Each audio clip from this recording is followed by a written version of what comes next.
que hemos incluido en unos CDs. Tenemos CDs de las zoonosis más importantes que las hemos elaborado para educar a la población.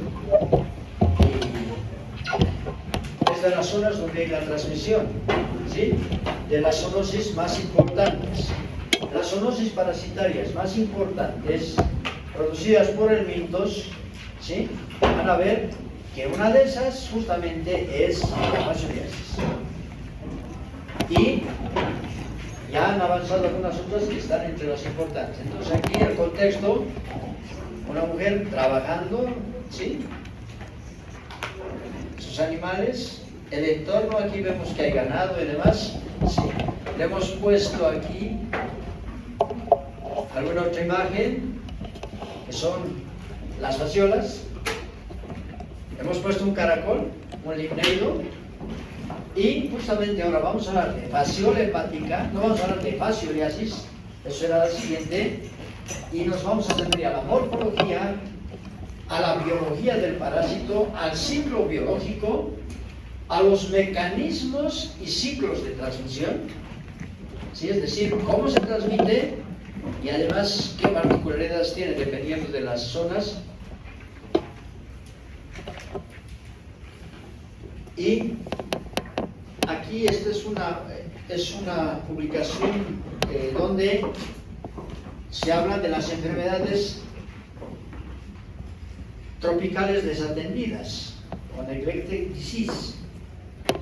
Entonces, dice, prioritarias para la Organización Mundial de la Salud porque son, ¿sí?, un conjunto heterogéneo de 20 enfermedades y grupos de afecciones que poseen una característica en común, ¿sí?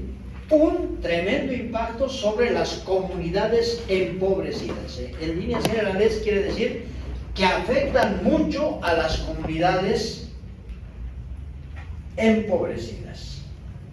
Y de esas tenemos un montón en Bolivia, ¿sí? Ojo, de hecho, nosotros somos parte de aquello. Porque no es que es una ilusión pensar, no, la mayoría de los que estamos aquí tenemos la plata, ¿no? Entonces, eso lo debemos tener bien claro. Y por eso es que antes estaban entre las enfermedades olvidadas. Esta es una publicación de la OMS. Sí, ahí está, de la Organización Panamericana de la Salud. Y están, en el grupo de esas enfermedades se hablan de aquellas que son preferentemente, ¿sí? Se han elegido más bien, se han elegido como posibles de ser eliminadas hasta el 2030. ¿Sí? Y ustedes ven aquí que la mayoría son parasitarias. Y resulta que en la mayoría de los lugares se lleva la parasitología como un pequeño capítulo de la microbiología. Pero no es contradictorio eso respecto a las prioridades, porque vamos a ver, estas que están en círculo, aquí está la lepra, está la sífilis congénita, el tracoma y la fiebre chikungunya, ¿sí? Esas son o bacterianas o virales. Las otras que no están, así con estos círculos grandes, son parasitarias. Y de esas parasitarias varias son por el mintos, vamos recordando, ¿sí? Teniosis y cistercosis. Estamos en la práctica. Es una prioridad para eliminar. Leishmaniasis es una enfermedad parasitaria que la vamos a llevar en el tercer capítulo. La esquistosomiasis es parte de este capítulo, pero la vamos a mencionar, nomás no vamos a detallar muchas cosas. ¿Por qué? Porque a pesar de que existe en el Nuevo Mundo, en nuestro continente, no existe en nuestro país. Sin embargo, es probable que tengamos casos importados, por ejemplo, porque, por decirlo, hay en el Brasil, felizmente no en nuestra frontera, sino más bien hacia el Atlántico. Existen ciertos lugares del norte de Sudamérica, existen ciertos lugares de Centro y Norteamérica y en algunas islas del Caribe, pero no en Bolivia. Entonces no vamos a hacer mucho énfasis, pero El género esquistosoma es un pariente del género Fasciola, ¿ok? Porque los dos son trematodos. Y de hecho, en el mundo es mucho más importante la esquistosomiasis que la fascioliasis, pero ojo. Ya vamos a ver en algún mapa la importancia de la fascioliasis en bulimia. Luego tenemos la filariasis linfática y la oncocercosis, que son dos nematodos que viven en la sangre y los tejidos. Entonces, que los vamos a llevar en el segundo capítulo. Tenemos la malaria, que lo vamos a llevar en el tercero, y la enfermedad de Chagas, ¿ok? En el tercer capítulo. Y tenemos las geohelmintiasis.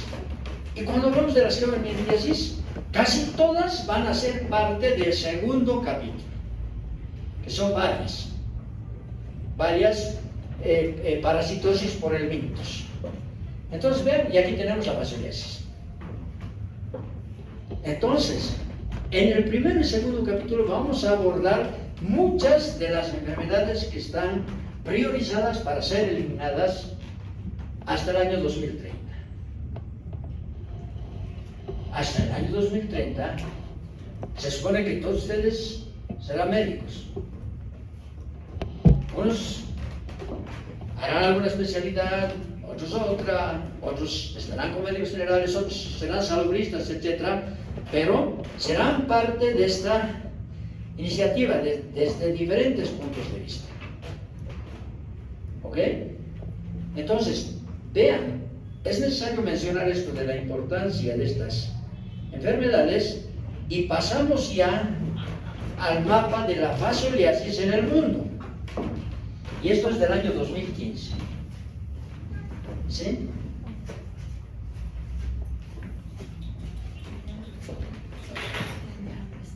Ya, gracias.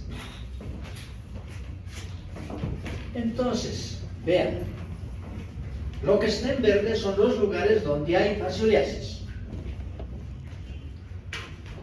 ¿Dónde hay? Casi en todas partes. ¿Y será que no hay en Paraguay? ¿Sí? Por aquí, vean, en el Caribe hay. Vean, o sea, toda América. ¿Sí? Una buena parte de África. Vean, Europa. Vean Asia. Vean Oceanía. Entonces, es una parasitosis cosmopolita, con la particularidad de que habrá lugares donde no se ha identificado la presencia de parásitos, pero de todas formas está muy distribuida en el mundo. No es que está absolutamente en todos los lugares. ¿Sí? Por ejemplo, en la cuestión de los polos. Entonces, pero tiene una distribución mundial muy importante. Están viendo aquí los lugares donde hay, vean, lo que están viendo, países con casos de fascioliasis reportados. Blanco, datos no disponibles, eso no quiere decir que no haya, tal vez no hay, pero o tal vez sencillamente no han encontrado, no han reportado, etc. Y aquí tenemos, no aplica, o sea, donde, de hecho, no solamente no hay datos, sino que lo han buscado y no lo han encontrado. Vean esto. Esta es de una publicación, ¿sí?, del año 2023, que dice, ¿sí?, la situación global, quiere decir prevalencia mundial de fascioliasis, ¿sí?, en base a una revisión sistemática. Eso quiere decir revisar las publicaciones de los diferentes países. Y aquí están solamente remarcados, se dan cuenta, y en los otros lugares ya no hay, no. Ellos han utilizado la información de aquellos países que regularmente van notificando. Y entonces, ahí vemos que hay algunos países de África, ¿sí?, hay algunos países que están cerca del Mediterráneo, Turquía por ejemplo, ¿sí? Hay otros países hacia Asia, y vemos que la mayor cantidad está en América. Y de hecho, ¿Esto qué es? México. ¿México a dónde pertenece? ¿Ah? Norteamérica. ¿Sí? Pero todos, o sea, en Europa, México y dicen Sudamérica. ¿Es verdad? ¿Ya? Es Norteamérica. Vean, tiene una carga importante. Mientras más oscura sea la mancha, pues más hacia el rojo, quiere decir que es mayor la cantidad de pacientes. No en cuanto al número de casos, sino respecto a la cantidad de población. ¿Entienden? Porque la cantidad de habitantes que tiene Brasil o que tiene México es extraordinariamente mucho más grande que la nuestra, ¿no? Entonces, pero por lo tanto no es el número de casos, sino cuál es la prevalencia respecto a la población. Entonces, no vamos a hacer fiesta por eso, ¿sí? Pero aquí está.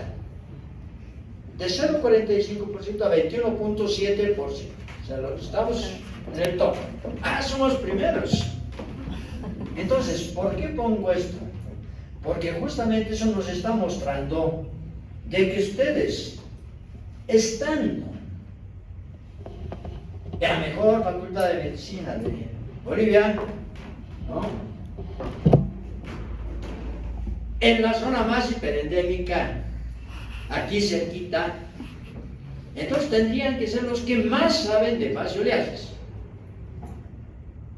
Es mandatorio, ¿me entienden? O sea, cualquier lugar, no, a ver, tú sabes de esto, de entrada. Entonces vamos a ir viendo. He querido empezar con esto porque a veces terminamos con esto va a pasar. Al hablar de epidemiología, he querido empezar con esto. Entonces tomen en cuenta que somos el país más hiperendémico del mundo. Y entonces empezamos a hablar de la forma. Ahí tenemos, estos son los parásitos. ¿Sí? De hecho, cuando los hemos retirado, pues se movían. Y entonces y se mueven como que se estiran y demás. No pueden filmar, muchachos, ni sacar fotos. ¿Sí? De hecho, esto está en un libro. Y es el libro, en parte ha sido distribuido gratuitamente y todavía vamos a hacer todavía más impresiones. Entonces, vean, esta es la moneda de 5 bolivianos, entonces se dan cuenta de qué tamaño es. Más o menos un parásito que, como promedio, para que sea más fácil, hay que manejar números enteros, entre 3 y 5 centímetros de longitud. ¿Sí? Es un helminto plano de cuerpo no segmentado. Por lo tanto, es un trematodo. En los trematodos hay una particularidad. Hay trematodos, como es fasciola hepática, que son hermafroditas. Vale decir que el macho y la hembra están en un mismo individuo. Y hay otros que son dioicos o que tienen sexos diferenciados. Y esos son del género Schistosoma, que también son trematodos, pero donde hay machos y hembras. Entonces, si quiero hablar de evolución, ¿cuál será más evolucionado? ¿Schistosoma o fasciola? ¿Fasciola?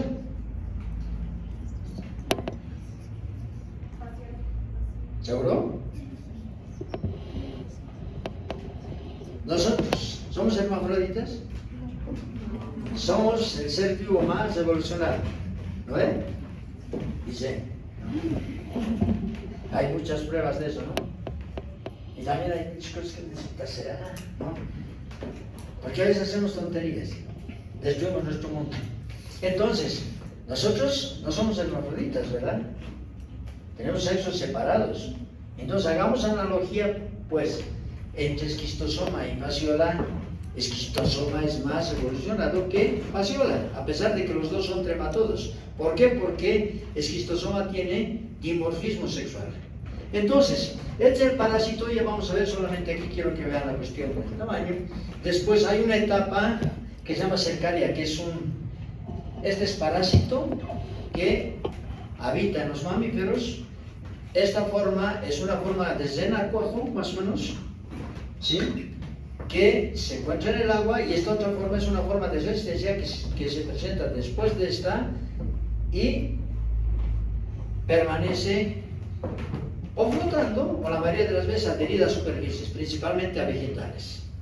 Entonces, inicialmente vemos eso, vamos a tener tiempo de ver más de la morfología, y aquí tenemos, este es un parásito de ciclo heteroxeno.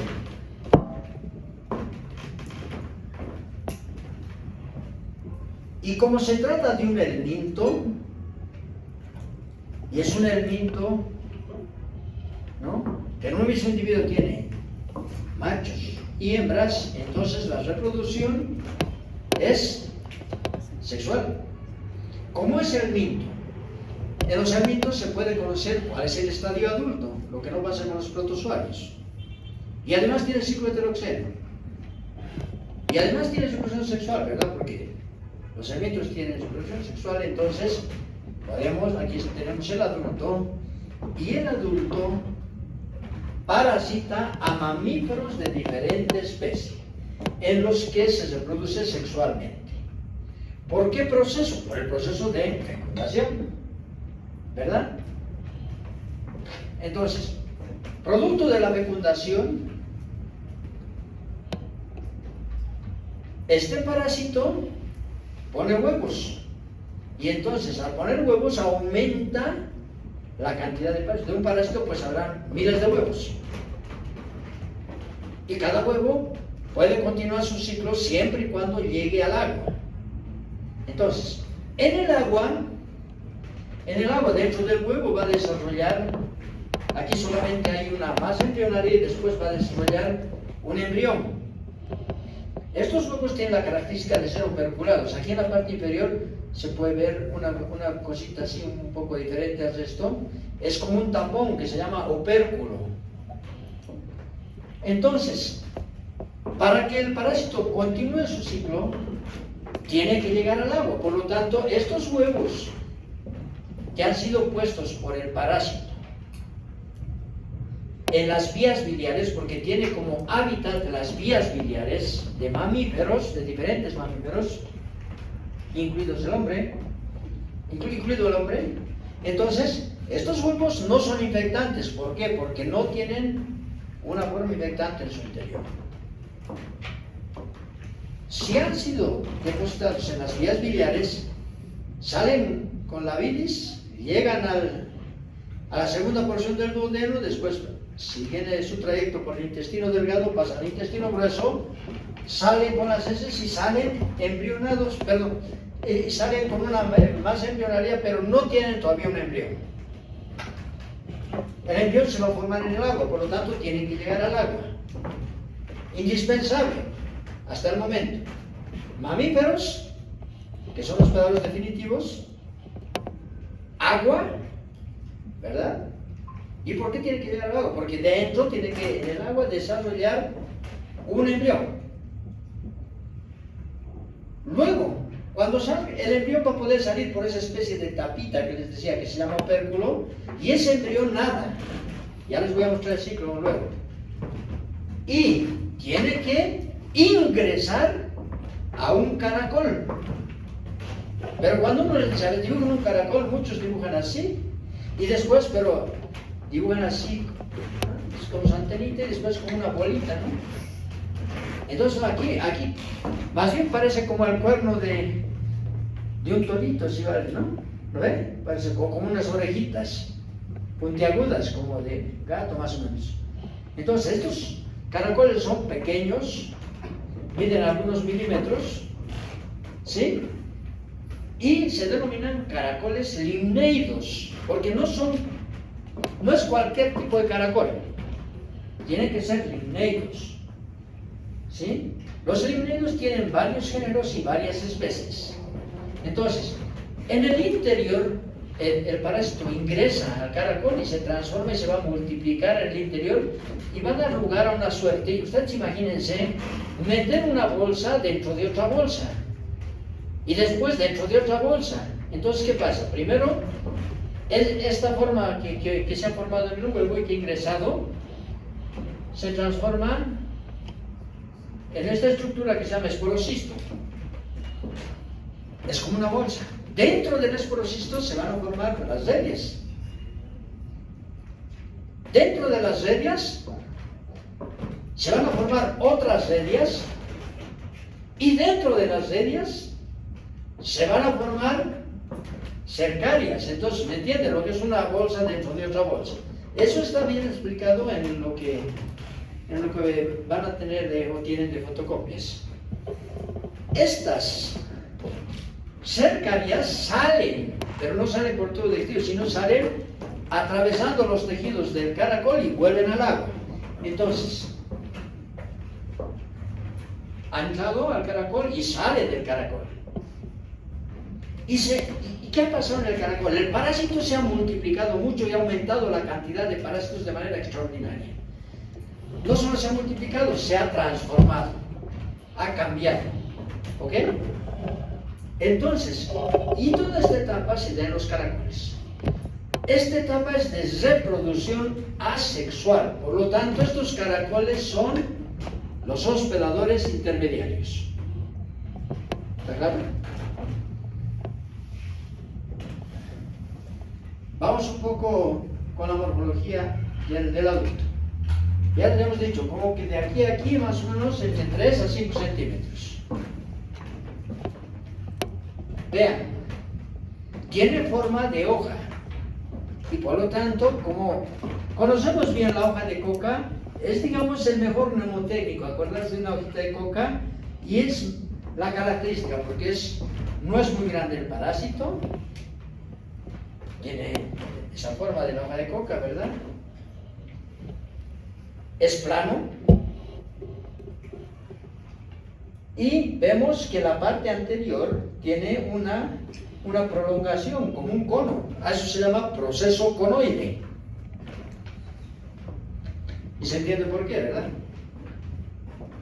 Estas estructuras, vean, aquí está el proceso conoide y estas aquí, como que son más anchas. Se diferencian de esto. Esto se conoce con el nombre de hombros, ¿no? Entonces el proceso conoide con nuestra cabeza y los hombros. Entonces, una de las características más importantes es que esta parte anterior es muy importante para el parásito, para su biología.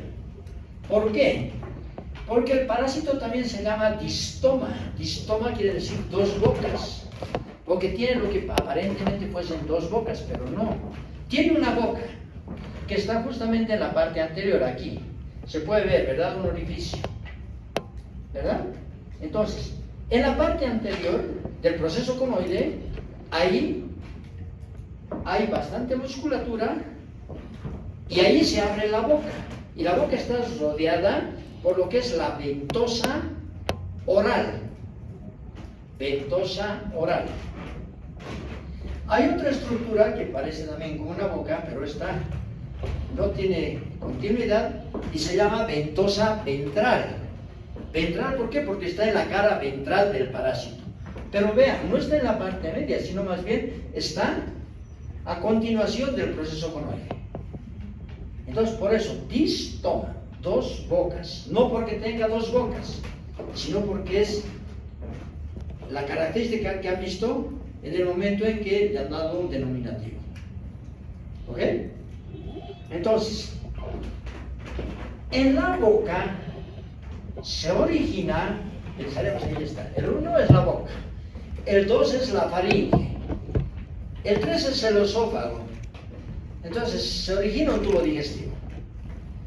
Y ese tubo digestivo es ramificado, se ramifica por delante de la ventosa ventral. Obviamente por dentro, ¿no? La ventosa ventral se ve de fuera, pero está ocurriendo eso por dentro. Pero ya se ramifica aquí, como pueden ver aquí. Entonces ramifica y ahí es un tubo digestivo que se ramifica en dos. Y a la vez hay subramificaciones, vean. ¿Ok? Entonces, es un tubo digestivo ramificado Pero ojo, vean esta parte. Las ramificaciones ahí, están aquí, pero termina en ciego. ¿Qué quiere decir que termine en ciego? Que no tiene ano. O sea, a diferencia de los cestodos, estos parásitos ya tienen tubo digestivo, pero ese tubo digestivo ramificado es incompleto porque no tiene ano. O sea, tiene entrada pero no tiene salida. ¿Ok? Entonces, pero de todas formas ya tienen un tubo digestivo. Entonces, las tenias y los otros, o sea, las tenias son tenias aginata y las otras tenias, los otros cestodos, no tienen tubo digestivo. Se nutren a través de la cutícula, ¿no? Por unas especies de pelitos, los pilis. Entonces, ¿cuál es más evolucionado? ¿Los cestodos o los trematodos? Los trematodos, porque ya tienen, ¿sí?, estructuras más diferenciadas que los cestodos. Entonces, estos son más evolucionados. Pero además tiene un aparato excretor bastante complejo. Este es el aparato excretor, y el aparato excretor está constituido por varias cosas, pero principalmente por las células flama. ¿Sí? ¿Qué son las células flama? Cuando se ve en la microscopía, entonces son estructuras que pareciera que es como una llama que con un poco de viento y se va viendo así, ¿no? Entonces, hay que tomar en cuenta que este aparato excretor también ya le sirve para eliminar los desechos de su metabolismo. ¿Ok? No voy a entrar en más detalle, pero ustedes pueden ver. Aquí, tomen en cuenta, esto corresponde al tubo digestivo ramificado. ¿Y por qué? Porque su hábitat son las vías biliares. Si tiene una boca, ¿qué está entrando a su tubo digestivo? Vive en las vías biliares. ¿Qué ingresa a su tubo digestivo? ¿Ah? Bilis, pues, está en la bilis, ¿no? En las vías biliares. Bilis, y eso le da esta coloración así, vean esto. Ojo, y no porque se alimenta de bilis, porque el parásito no se alimenta de bilis. El parásito se alimenta de células. Se alimenta de sangre y se alimenta de células del tejido. ¿Ok?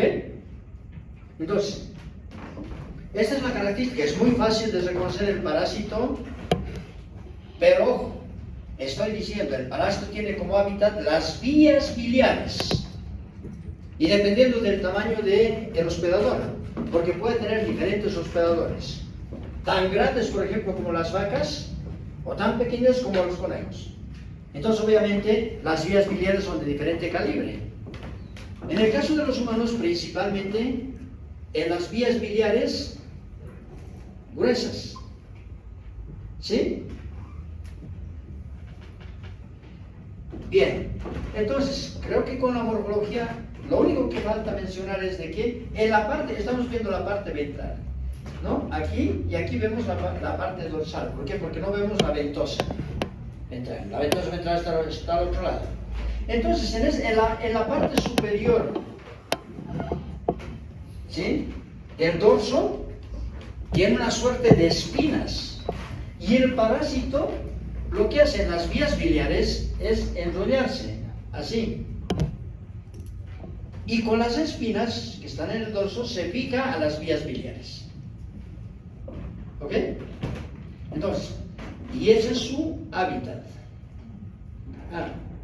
Y ahí está, ¿no? Explicado, ahí está. Vean, arriba está más clarito. Arriba la ventosa oral, alrededor de la ventosa, perdón, al centro de la ventosa oral está en la boca. ¿Sí? Vean la ventosa ventral aquí. Ahí está el hombro, protección esto, y hay una parte que está entre la ventosa ventral y la ventosa oral, que se llama atrio genital. No tiene ningún orificio, pero es en ese nivel donde se unen el aparato sexual masculino y el aparato sexual femenino. Ahí es donde se produce la fecundación, dentro de un mismo individuo. ¿Ok? Entonces con la morfología no vamos a entrar en más detalle aquí del adulto, ¿sí? Esto ha sido tomada esta imagen tomada de los ciclos clásicos del CBC, pero le he hecho modificaciones, varias modificaciones. Solamente les voy a mencionar rápidamente. El parásito vivía en las vías biliares. El parásito fecundado pone huevos, ¿sí? Estos huevos salen con las heces. Obviamente, ¿cómo han llegado al tubo digestivo? Pues a través de, si está en las vías biliares, ¿a través de qué conducto? ¿A través de qué conducto han llegado de las vías biliares los huevos a el intestino? ¿Ah? Colédoco. ¿Sí? Entonces, llegan estos huevos son operculados en el agua, ¿sí? Dependiendo de la temperatura y dependiendo del sol, van a, en su interior, desarrollar, ¿sí? En un tiempo variable en función de la temperatura y de la luz, en su interior va a desarrollar un embrión ciliado. Y ustedes pueden ver, aquí está el embrión y estos son sus cilios. Entonces, ¿qué pasa? En un tiempo variable en un tiempo que puede variar en función de esas condiciones, se forma el miracidio. Entonces, ¿qué hace el miracidio? Se mueve. Y se mueve, y por propia cuenta, ¿para qué se mueve? Para abrir el opérculo, esa especie de tapita. Entonces, abre y sale el miracidio. Ese miracidio nada poco tiempo en el agua, y en poco tiempo tiene que encontrar el caracol. ¿Y cómo lo encuentra? ¿Sí? Porque en la baba del caracol hay unas sustancias quimiotácticas que atraen al parásito. Entonces el parásito llega y el parásito va a ingresar al caracol, lo penetra. Y al penetrar va a perder la cubierta ciliada. Penetra y se va a transformar en esporocisto. O sea, ya no era miracidio aquí, afuera, y cuando ya entra ya se llama esporocisto. Y esa especie de bolsa, ¿verdad? Entonces el esporocisto 1 se transforma en esporocisto 2. Después va a dar lugar a las sedias, diferentes etapas de sedias. Entonces dentro de una sedia se forman otras sedias. ¿Sí? Vean. Dentro de las sedias se forman otras sedias aquí adentro. Y dentro, además, se forman cercarias, que son esas especies de renacuajos. Esas son las modificaciones que he hecho este siglo. Entonces, y esas cercarias, que son estas, son las que salen de el caracol. Por lo tanto, esa etapa de salida de las cercarias se llama emisión cercariana. ¿De qué depende? Depende de varias cosas. Depende también de la humedad, de la temperatura, depende de la especie de caracol. Pero, imagínense, y eso varía en función de la especie, pero imagínense, ha ingresado un parásito, uno de estos, y de pronto salen, digamos, 200 cercarias. ¿Qué ha pasado? Se ha multiplicado, no solamente se ha transformado, se ha multiplicado el parásito. Entonces, la capacidad biótica quiere decir la capacidad de multiplicarse de este parásito es grande. Desde aquí, pónganse aquí. Una hembra pone miles de huevos. De cada huevo sale un miracidio. Es miracidio si ingresan a un caracol. Algunos morirán, no ingresan. Ingresan a un caracol. Ahí se multiplica más y así entonces la capacidad biótica es muy grande. Por lo tanto, la capacidad de subsistencia del parásito es muy grande. ¿Qué cosas son fundamentales? Hospedadores mamíferos, que son hospedadores definitivos, agua, caracoles, ¿ok? Y esta especie de renacuajos que nadan, que son las cercarias, no van a nadar indefinidamente, van a buscar un soporte en el agua. ¿Y qué soporte pueden encontrar en el agua? Vegetales acuáticos. Entonces, se fijan a un vegetal y secretan una sustancia que le forma una pared quística, mueven la cola hasta que se desprende la cola. Y entonces queda solamente esa parte cubierta por una estructura rígida que le protege y ya no se llama cercaria, se llama metacercaria. Meta quiere decir después, entonces después de la cercaria. Y esta es la forma infectante para los mamíferos. Pregunto, ¿cuál es la forma infectante para el caracol? El miracidio. Entonces, estos son parásitos de ciclo heteroxeno donde se dan cuenta, cumple diferentes etapas en el caracol y diferentes etapas en los mamíferos. Entonces, ¿qué va a pasar? Ahí está la metacercaria, arriba, con el número 6. Entonces, cuando los animales ingieren hierba con las metacercarias adheridas a la hierba, ¿sí?, vegetales acuáticos, entonces estos ingresan a su tubo digestivo. ¿Cómo se infecta el hombre? La mayoría de los textos y en la mayoría de los lugares del mundo se infectan los humanos principalmente por la ingestión de besos. Levanten la mano los que conocen los besos. Ni uno. Si no conocen los besos, pues no han comido besos. Entonces, estamos en el lugar más hiperendémico del mundo. Y la misma pregunta que les hago, pues la hemos hecho muchas veces en el altiplano. ¿Sí? Los besos se llaman ocororo. Entonces, conocen pero no comen. Por lo tanto, en el lugar más hiperendémico del mundo, aquello que está en los libros y que la ingesta de besos contaminados con metacercarias no es el mecanismo de infección. Lo que pasa es que además, algunas se adhieren a los vegetales, pero algunas permanecen flotando en el agua. Puede ser que se hayan adherido a vegetales y después se han desprendido, pero no porque quieran, sencillamente por acción. Tomen en cuenta de que están los vegetales y que los vegetales se van moviendo, ¿no?, en el agua, entonces puede ser que algunas se desprendan. Entonces, más o menos el 20% de las metacercarias permanecen flotando en el agua y se llaman metacercarias flotantes. Si están flotando en el agua, ¿cómo se infectarían los animales? Tomando agua contaminada con metacercarias flotantes y comiendo, ¿no?, hierba, ¿no?, contaminada con metacercarias. ¿Y el hombre cómo se infecta? ¿Qué hierbas acuáticas comen? Besos hemos dicho. En otras partes del mundo, sí, está bien. Aquí. Pero si aquí no comen besos ni conocen. Entonces, ¿qué vegetales acuáticos creen que han comido?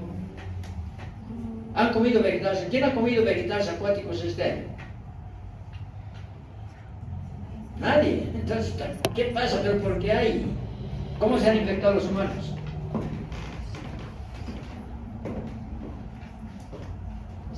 Por beber agua, ¿sí?, sin hervir, contaminada con metacercarias flotantes. Aquí, en Bolivia. Pero en todas partes, no sabemos, en otros departamentos, en La Paz. Entonces, una vez que ingresan las metacercarias, por acción, entre otras cosas, pero en gran parte por acción de los jugos digestivos, se reblandece la cubierta de la metacercaria y dentro de la metacercaria, ¿qué hay? Hay como una cercaria chiquita, como una fasciola chiquita, que se llama forma juvenil. Entonces esa forma juvenil, ¿sí?, lo que hace es, pasa el intestino, pasa el estómago, pasa al intestino, está libre, y uno dice, ¿cómo llega a las vías biliares? Ah, pues por el conducto colero, ¿no? lo que hace es atravesar la pared del intestino. Si atraviesa la pared del intestino, ¿dónde llega el parásito? ¿Ah? ¿Dónde?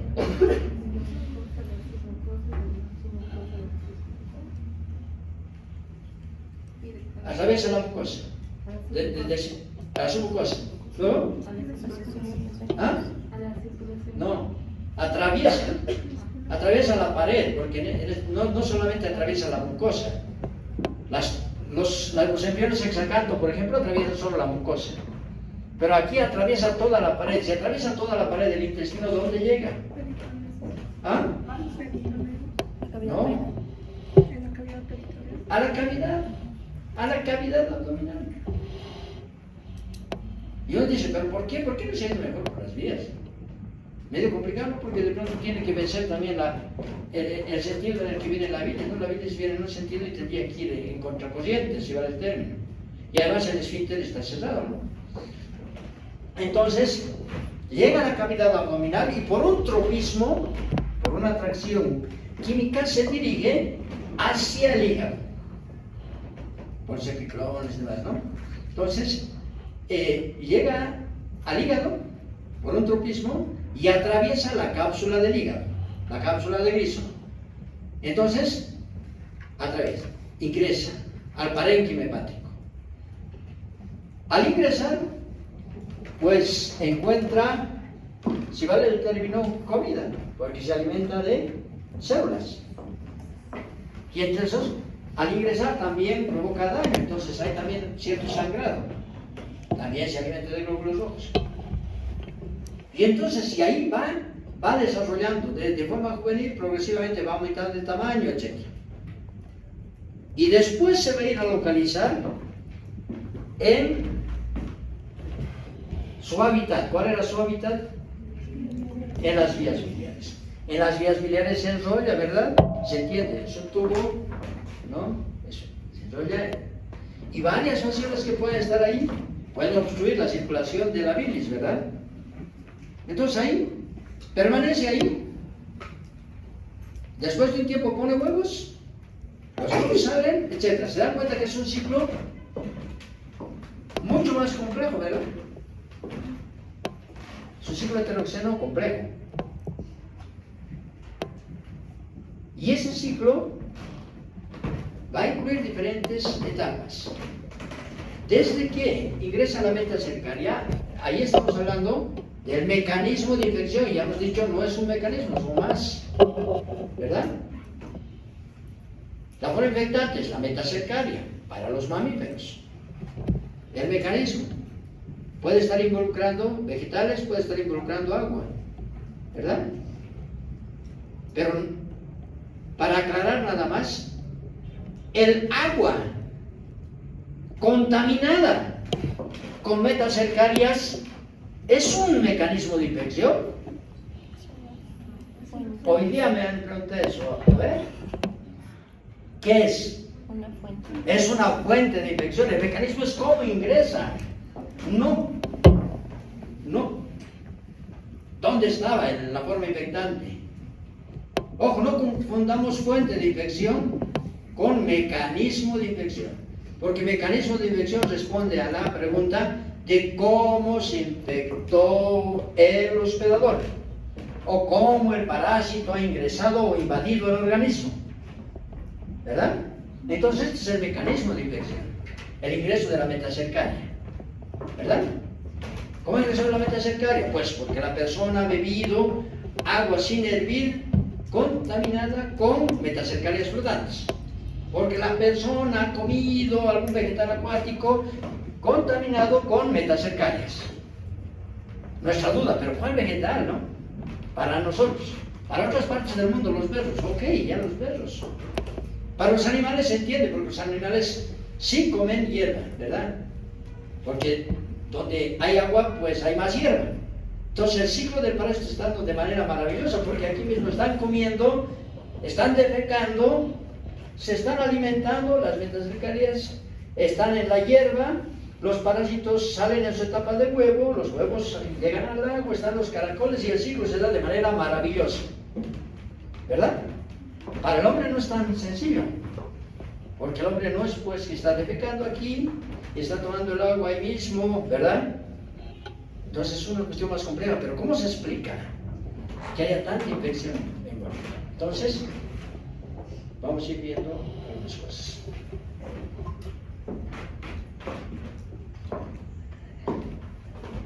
Un poquito inspirado en algún ciclo en el anterior, pero esto está bastante modificado, ¿sí?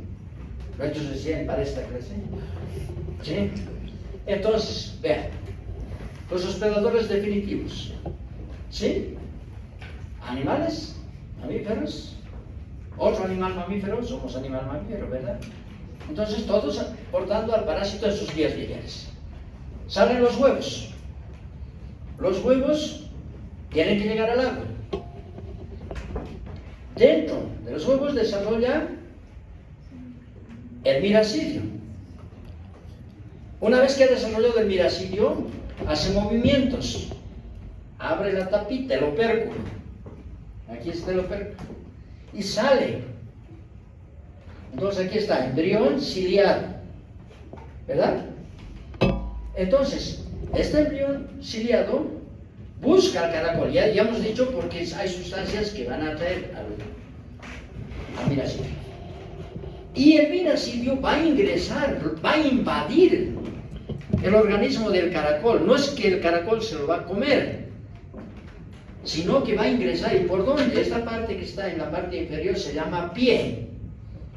Por el pie, principalmente, o cerca a las antenas, cerca a la base de las antenas. Principalmente, eso no quiere decir que, por ejemplo, no puede ingresar por aquí, puede ingresar, pero principalmente por estos lugares. ¿Sí? Al ingresar, pierde la cubierta ciliada. Ya en el interior va a quedar esto. ¿Sí? Ha ingresado por aquí y el parásito va a ir a la parte del organismo del caracol que está dentro de la concha. Y dentro de la concha está principalmente el aparato digestivo, lo que se conoce como hepatopáncreas.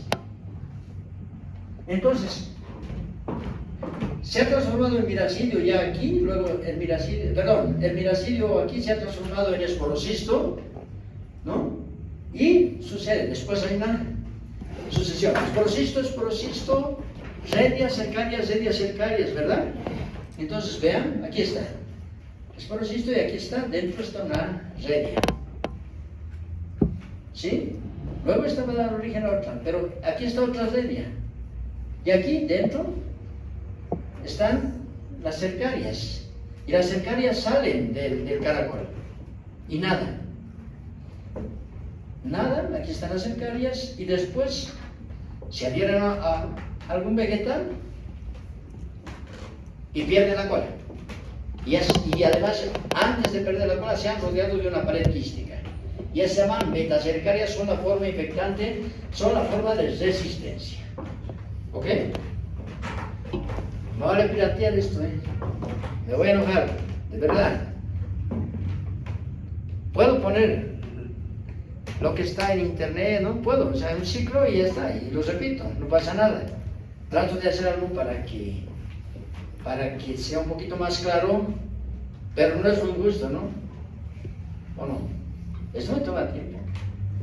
Entonces, vean, y yo qué sé, ahí está un animal, puede comer la hierba, y en la hierba hay metacercarias. Esas metacercarias, una vez en el tubo digestivo, van a dejar en libertad a la forma juvenil. Eso ya no está graficado aquí porque sería complejo. La forma juvenil, pero es fácil de entender, ¿verdad? Atraviesa la pared intestinal, llega a la cavidad peritoneal, llega a la cápsula de Wilson, la atraviesa y finalmente llega a su hábitat. Y después de un lapso de tiempo va a poner huevos. Entonces, entre que se ha infectado cualquier mamífero hasta que hay huevos, hay un lapso de tiempo donde no habrán huevos porque el parásito está recién en el parénquima hepático y todavía no ha llegado adulto, ¿no?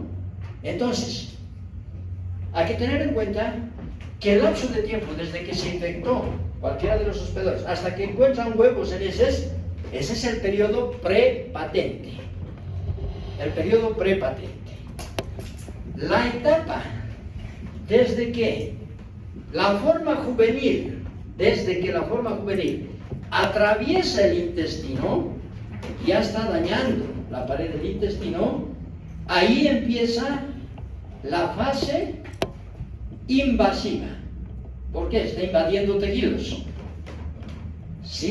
Atraviesa el intestino, luego atraviesa la cápsula de Gleason, luego atraviesa el parénquima hepático hasta llegar a las vías biliares.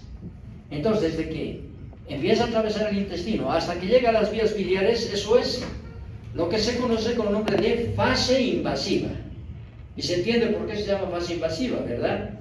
Una vez que el parásito llega a las vías biliares, todavía no es adulto, todavía es forma juvenil, sigue desarrollando, ¿ya? Pero más que todo es como un crecimiento, no hay muchos cambios en su estructura, pero llega adulto.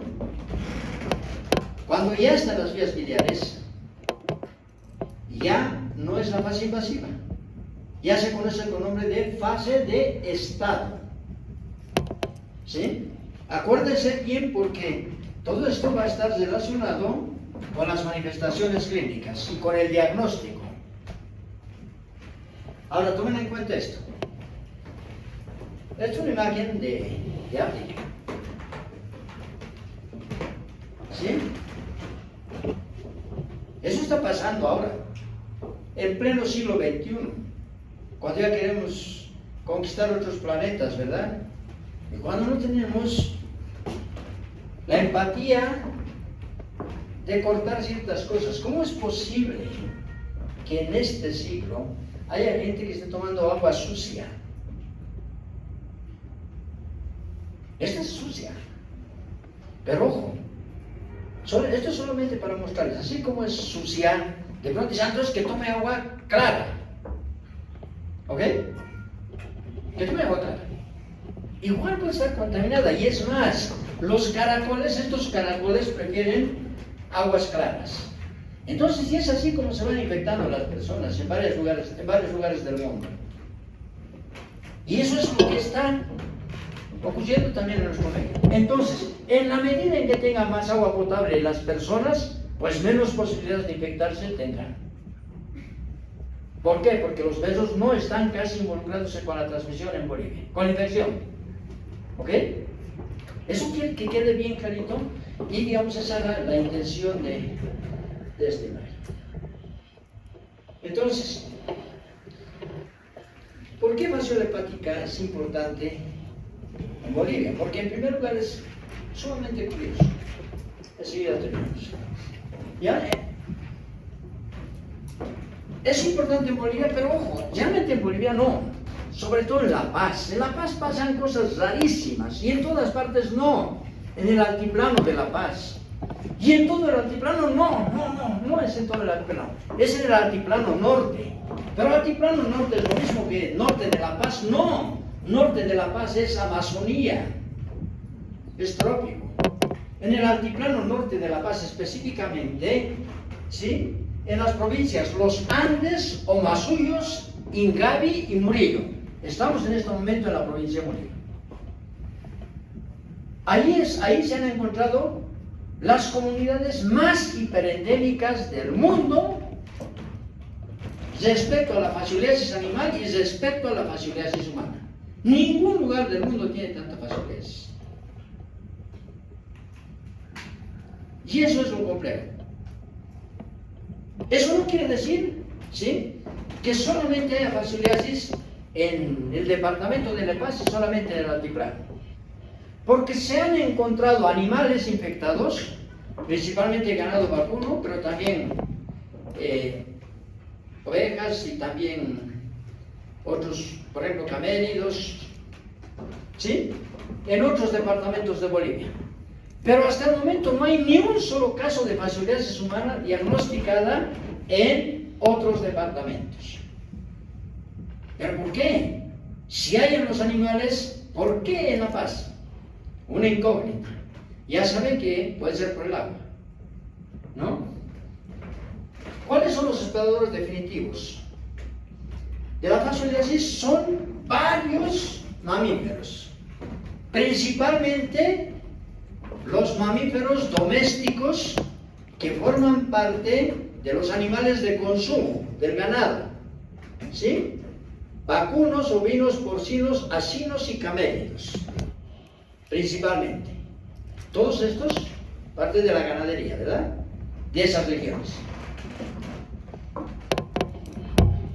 Y tristemente, hay libros que lo dicen, muchos libros, que dicen que el hombre es un hospedador accidental.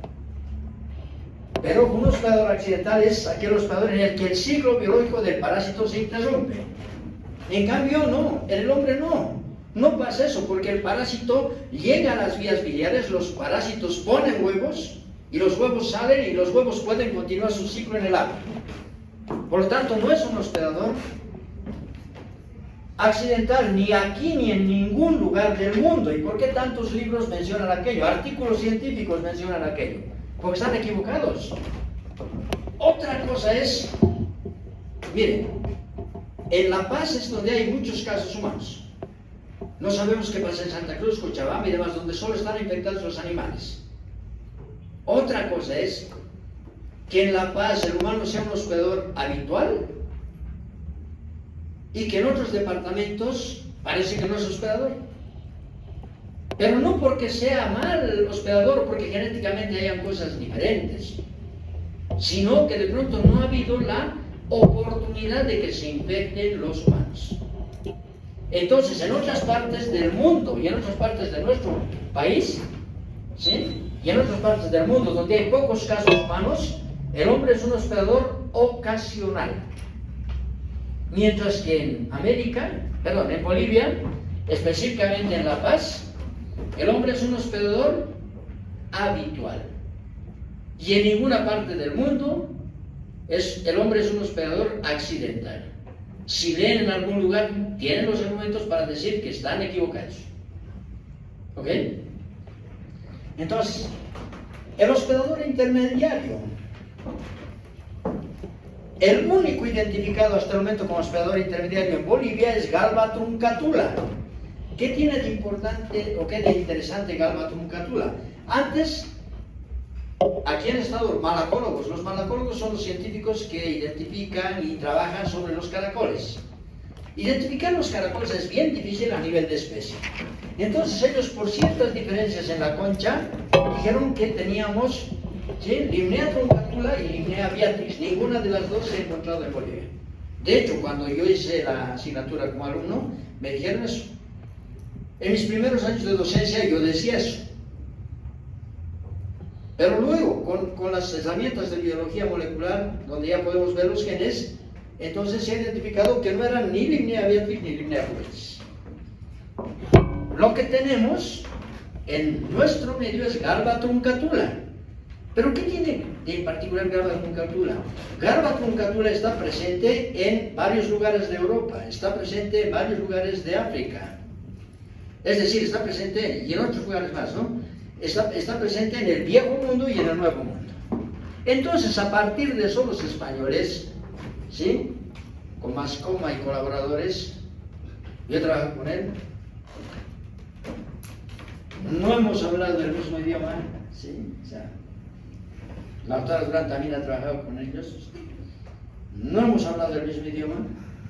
Entonces nosotros tenemos muchas diferencias con ellos, y ellos dicen que los caracoles habrían llegado al Nuevo Mundo en las pezuñas de las vacas, en la época de la invasión española. Pero es lejos, ¿no?, España. Y digamos, y eso sí, los caracoles resisten mucho, pero digamos, en las pezuñas, si ha secado el vaso, pueden resistir ahí. Pero ojo, nosotros no estamos en la costa, ¿no? Entonces, o sea, que hayan llegado, imagínense, y estaban en las patas. Y las vacas han tenido que venir caminando, ¿no?, para llegar aquí. ¿Será? Ojo, todo el mundo les cree, porque además son del centro de referencia de la Organización Mundial de la Salud. Entonces dicen, por lo tanto, nosotros, como está publicado y está dicho, según ellos, ¿sí? El caracol habría sido introducido en la época de la colonización o invasión española. ¿Sí? ¿Por qué? Porque los caracoles de aquí son la misma especie y son genéticamente iguales a los caracoles de España, de Portugal, de Francia, etc. Galba truncatura. Esa es una de las cosas. Además, fasciola hepática de aquí es igual que la fasciola hepática de esos lugares y de otros. Por lo tanto, también tanto el caracol como el parásito habrían sido introducidos. ¿Y cómo habrían sido introducidos fasciola hepática? Podría ser dentro de los caracoles. O también dentro de los animales, pues, o sea, si han venido las vacas con sus patas, con los caracoles, también podrían venir con su fasciola, ¿no? Dentro. Y otros animales, y los humanos también. Entonces, según la teoría de los españoles, ¿sí? La fascioliasis, específicamente los caracoles y los parásitos habrían sido introducidos a América. Nosotros desde la década de los 90, les decíamos que no compartíamos ese mismo criterio. Y tenemos muchas razones para pensar, pero lo tengo que mencionar porque los libros van a encontrar así, entran a las páginas del OMS, van a encontrar aquí. Ahora, ¿cuáles son los mecanismos de infección en nuestro medio? Porque estamos hablando ya de Bolivia y del altiplano. Beber agua sin hervir contaminada con metacercarias flotantes, que sería muy frecuente. Chupar el tallo de vegetales acuáticos crudos. Todos conocen la totora, me imagino. ¿Sí? Son las plantas acuáticas con unos... son tubulares, ¿no? Las plantas tubulares, o sea, como tubos y ahí después con una cosita, ¿no? Arriba, como un cotonete, digamos así, gigante, ¿no? ¿Lo ven? Entonces, las totorillas son más pequeñas. ¿Y qué pasa? Que en el altiplano algunos arrancan y chupan esa parte inferior. ¿Por qué? Porque es más o menos dulce. Entonces, nosotros también manejamos la teoría de que sí, al chupar, pues esa parte está en contacto con el agua, podrían también infectarse con el parásito, porque el parásito está adherido a estos vegetales. ¿Sí? Pero resulta que nosotros seguimos trabajando en el altiplano y no hemos visto que esa sea una práctica habitual. Entonces nosotros pensamos que puede ocurrir antes, y es más, en los libros van a encontrar de que ese es el mecanismo frecuente. Nosotros pensamos que el mecanismo responsable de la infección es la ingesta de agua contaminada con metacercarias y agua no hervida. ¿Ok? Consumo de vegetales acuáticos, como los besos. Ya hemos dicho que en nuestro medio no se consume eso. En otras partes sí, pero en nuestro medio no sería una situación importante. Vean, desde la década de los 70, 15 a 25% de mortalidad en el ganado ovino por fascioliasis. El año 74 nos encuentra 100% de animales parasitados en vacas, alpacas y ovejas. El año 78, Sturme Mollinedo encuentra que hay una epidemia en Chojacivi. Chojacivi quiere decir donde las chojas viven. Las chojas son una especie de aves que les dicen patos, no son patos, ¿sí? Entonces, ¿y a qué se habría debido la epidemia? Porque allí se plantea un polo de desarrollo en la crianza de ganado ovino. Llevan ganado infectado y resulta que los ingenieros agrónomos responsables de aquello, en su tiempo libre, cazaban chocas y patos y se cogían los huevos. Entonces, ¿qué resulta? Baja la población de estas aves que se alimentan de caracoles e incrementan la fascioliasis. ¿Por qué? Porque entonces se plantea que estas aves serían controladores biológicos de las poblaciones de caracoles. Más aves, menos caracoles. Menos caracoles, menos fascioliasis. Menos aves, más caracoles, más fascioliasis, y por eso se habría producido la epidemia. Esto estaba discutido. Cuando nosotros presentamos, ojo, esto no es nuestro trabajo, pero cuando nosotros presentamos esto, muchas se burlaban de nosotros y ahora, sin embargo, está en las publicaciones. El año 86 tuve una amiga Tengo el 75% de animales en una granja donde está, por ahí está la sede de la OPEA, en el altiplano. ¿Sí? Ya en el 89 empezamos a trabajar y planteamos, somos los primeros en plantear juntamente con otro equipo del doctor Cáceres, y decimos que Bolivia presenta las zonas de mayor endemia del mundo en humanos en coendemia con hidatidosis botinococosis quística y teniosis histercosis. Sí, encontramos que hay hiperendemia en mamíferos de la zona, incluyendo porcinos, no por lo que habíamos estudiado, sino por lo que habíamos revisado de las publicaciones. Planteamos que la gente se automedicaba con el triclavendazol. El triclavendazol en esa época solamente era para uso veterinario, no se podía consumir en humanos, no estaba autorizado por la Organización Mundial de la Salud. Pero la gente de la zona decía, si esto no es vaca, pues para mí más poquito. Ellos se automedicaban. Ya estamos hablando de décadas atrás, mucho antes de que ustedes nazcan. ¿Sí? Participación de los patos silvestres. Ojo, no son patos, les decía, ¿no? Pero ¿por qué los ponemos? Porque en su método nos decían, y son los patos que son controlados del mundo. No son patos, son aves que les llaman patos del lago, ¿no? Las chocas. Entonces, y se llama la atención sobre el desarrollo del ciclo biológico del parásito en condiciones tan adversas del altiplano. ¿Por qué?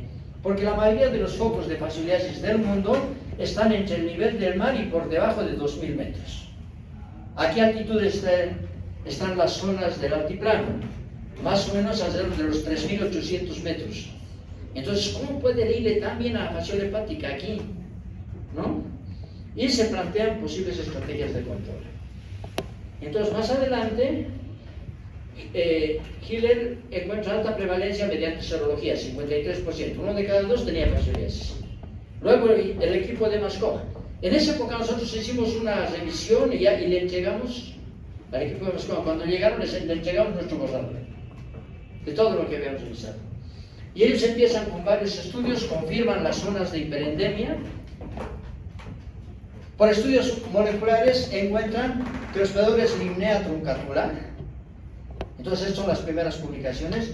Luego Limnea cambia a Galba truncatula, es la que se llama ahora. Es el nombre de ahora adecuado, más bien. Y se ve que hay excelente adaptación de los parásitos y moluscos a las condiciones del altiplano, confirmando lo que nosotros habíamos dicho en el pasado. Y hacen estudios sobre la biología de fasciola hepática en los caracoles. ¿Sí? No se preocupen, es solamente para mostrarles muchas publicaciones de fascioliasis en el ganado y en humanos que se habían hecho anteriores a la década de los 90. Es decir, no es que han venido a descubrir las cosas, o sea, se conocía ya mucho de la fascioliasis aquí, ellos han venido a corroborar y aclarar algunas cosas, por ejemplo, de qué es Galba truncatula, el caracol que está como hospedador intermediario. Entonces aquí, infección en bovinos, vean tantos trabajos, queremos ver desde el año 1923, 1979, etc. Muchos trabajos. Aquí en ovinos, sí, desde el año 73, y vamos viendo aquí hasta el año 93, muchos trabajos. Y con prevalencias muy altas, hasta del 100% en algunos lugares. ¿Sí? Fascioliasis humana en La Paz, ¿sí? Tenemos 20 casos del año 1939, imagínense. Y después hay descripciones de varios casos. Y lo más importante es que en Cuyucachi se encuentra, con un solo examen, 72% de infectados en el año 1982. ¿Quién? La doctora Lilia Benazir. Con un examen. Si le hacían seriado, tal vez era 100%. Es la mayor prevalencia de fascioliasis que se ha encontrado en el mundo hasta ahora. Entonces, ¿dónde están localizadas las zonas? Aquí está. Este es el lago Titicaca. Y ahí está la provincia de Masuyos, la más hiperendémica del mundo. Perdón, los Andes, es los Andes. La provincia más hiperendémica está en Masuyos, está en Ingavi y está Murillo. Todas están por aquí nomás, pero y están en las cercanías del lago, pero no ocurren en el lago. Y en una publicación del equipo de Mascoma muestra que ellos hacen una nueva clasificación y dicen que se denominará hiperendemia cuando la prevalencia sea mayor del 10% en niños, ¿sí? O sea, mayor del 10% con altas prevalencias en niños de 5 a 15 años de edad. Y esto era muy frecuente ya, porque la mayoría de los estudios se han hecho en niños. Y las prevalencias más altas de fasciolías humanas se encuentran en el altiplano boliviano. Confirman lo que se había dicho anteriormente. Y una cuestión, con eso terminamos. Vean, ojo, una cosa que dije, nunca Edwin Martínez dijo que la transmisión era por consumo o por chupar o lo que sea. La totora no tiene que ver en la transmisión, ¿verdad? Aclaro eso. Otra de las cosas, el ciclo de la parasitosis no se da en las aguas del lago Titicaca, a pesar de que los caracoles, ¿sí?, son anfibios, es decir, están en el agua pero también están en la tierra. Pero hay tanta agua. ¿Y por qué no se da en las aguas del lago Titicaca? Porque las aguas del lago Titicaca tienen demasiada sal. Y esa cantidad de sal no permite el desarrollo de los caracoles. Por lo tanto, no se da en estas aguas, sino en las corrientes de agua de curso lento en ciertas provincias del altiplano. Vean esto. Aquí es sembradío si hay canales. En ese lugar es donde se da la transmisión. No en las aguas del lago Titicaca y no está relacionada con la totora. ¿Ok? Me he extendido un poquitín porque quería que quede bien claro eso. Porque ya les digo, no tendría que haber ningún estudiante de medicina del mundo que sepa más de basiliasis que los que han estudiado en esta facultad, porque estamos estudiando en el mismo lugar donde se presenta la mayor hiperendemia de fascioliasis animal y humana. ¿Ok? Entonces, con esto hemos terminado esta parte y vamos a empezar con esto, el enigma de fasciole hepática en el altiplano de La Paz. ¿Qué está ocurriendo? ¿Qué tiene de diferente en relación al mundo? Muchas cosas, casi todo es diferente, y por lo tanto nos vamos a ver en la siguiente, porque ya en la siguiente ya vamos a empezar cómo es que el parásito provoca enfermedad. Vamos a hablar bien del ciclo y asociar con los mecanismos de infección y todo lo complementario. ¿Ok? Bueno, estoy contento porque hay una buena cantidad de asistentes. Yo les había dicho hoy día a los que pasaban por aquí, digo, no sé si vale la pena hacer las conferencias magistrales, pero bueno, creo que vale. Una pregunta.